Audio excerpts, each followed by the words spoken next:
All right, so let's do problem number 2. So this is a forces and springs problem. We have two masses here on a ramp with two different springs attached to both. There's no friction in this problem, and everything's at rest. So those are two pretty important pieces of information as well.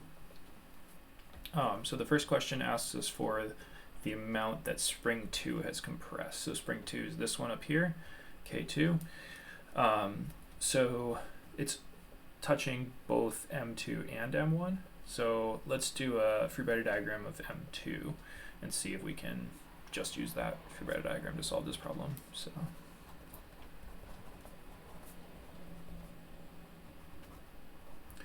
let's do a FBD of M2.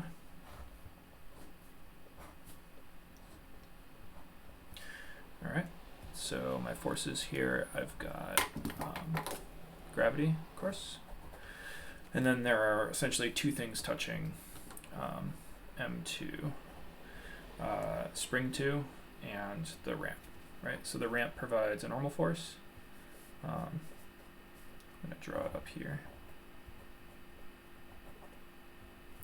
And spring 2 provides a force as well, a spring force. So we know that both of these blocks are going to slide down the ramp and compress these two springs, so the spring will be pushing up on block number 2. So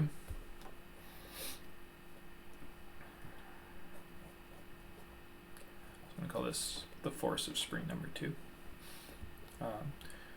Okay, so let's do the sum of the forces in the two directions. First I need a coordinate system. So I'm going to do an angled coordinate system in the ramp angle so that I have two forces here that are in the same directions as our coordinates, and only one force that I have to do trig on, the gravity force. Okay, so let's do, well actually let's do the trig first of the gravity. So we've talked about this a million times. Basically we were going to have an FGY here and an FGX.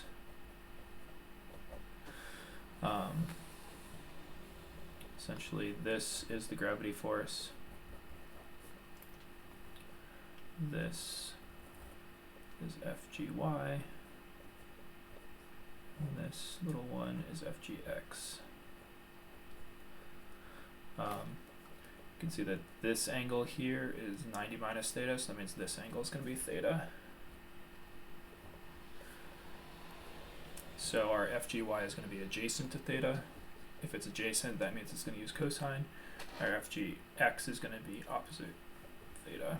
So cos theta equals FGY over FG.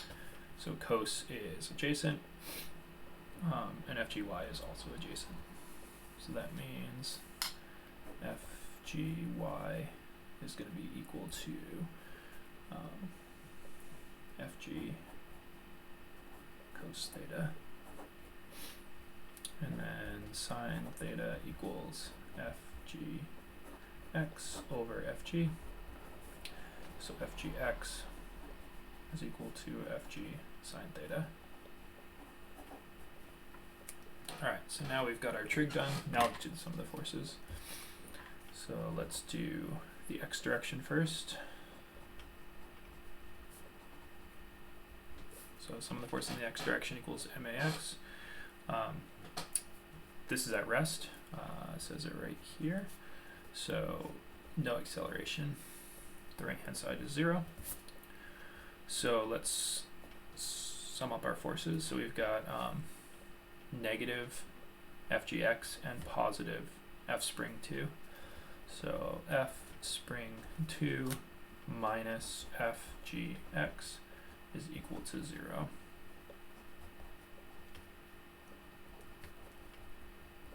So we know that our spring force is equal to our gravity force in the x direction. Let's plug in our trig for FGX.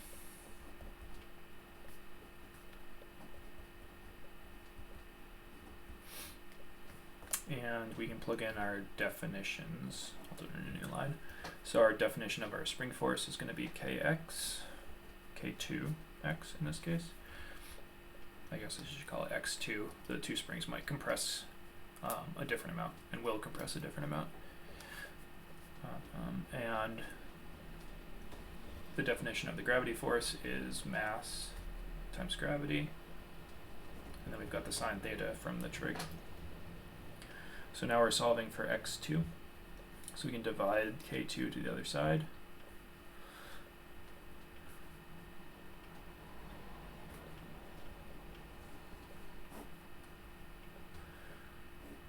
And I think we're good to go. So we know M2, that's given in the problem. Yep, 6 kilograms. We know G, we know theta, and we know K2. So we can plug in our numbers.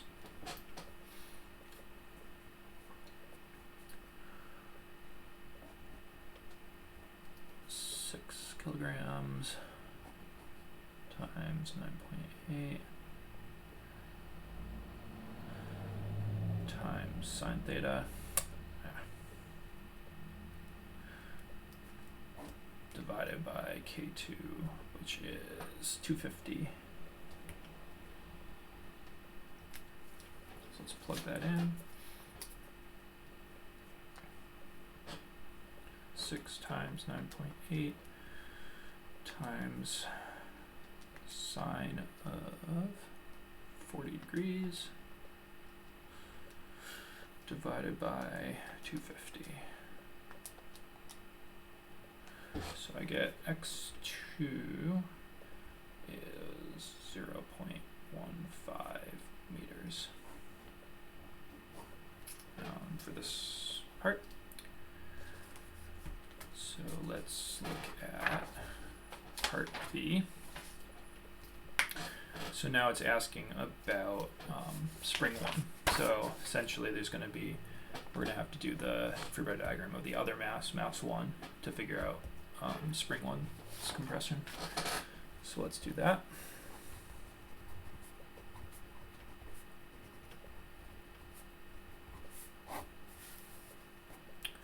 So got mass 1. All right, let's think about our forces. We've got the gravity force, and then we've got 2 spring forces. So if the spring 2 is exerting a force of in this direction on mass 2, then it's going to be this direction on mass 1.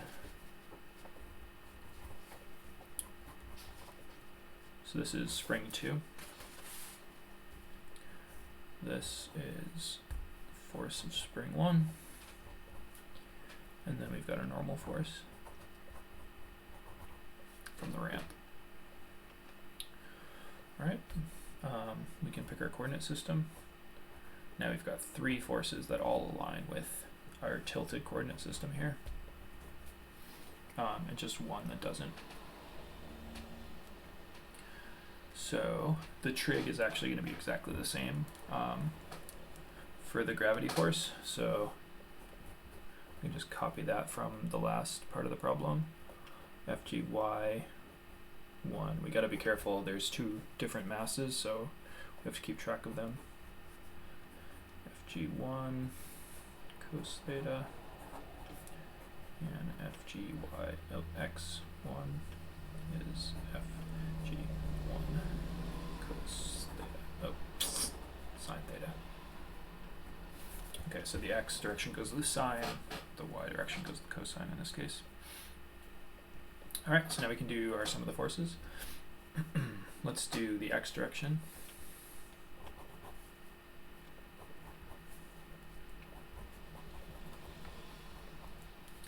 Once again, no acceleration, so that goes away. And we've got 3 forces in the x direction. So positive force of the spring 1, negative force of spring 2, and negative force of gravity 1 in the x direction.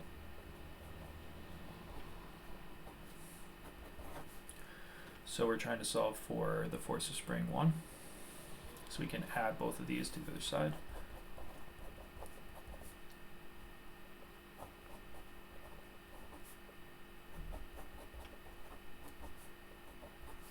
And now we can plug in some definitions. So K1 x1 equals K2 x2 plus, plug in our trig, M1 G sine theta. Alright, that all looks good. And now we can divide by K from each side to get x1 on its own.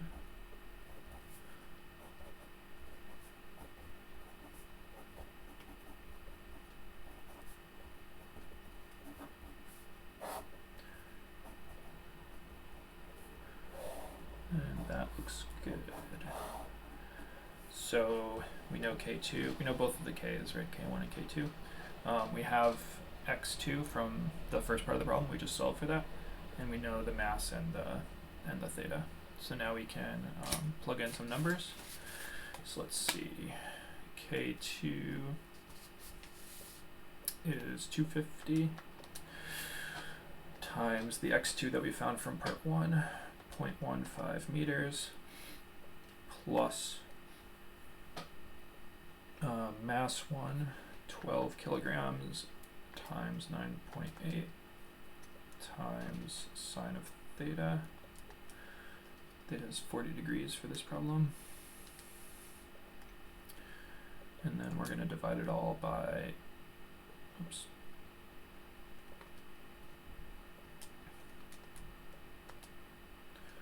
Divide it all by K1, which is 350. Okay, so I get x1 equals 0.323 meters.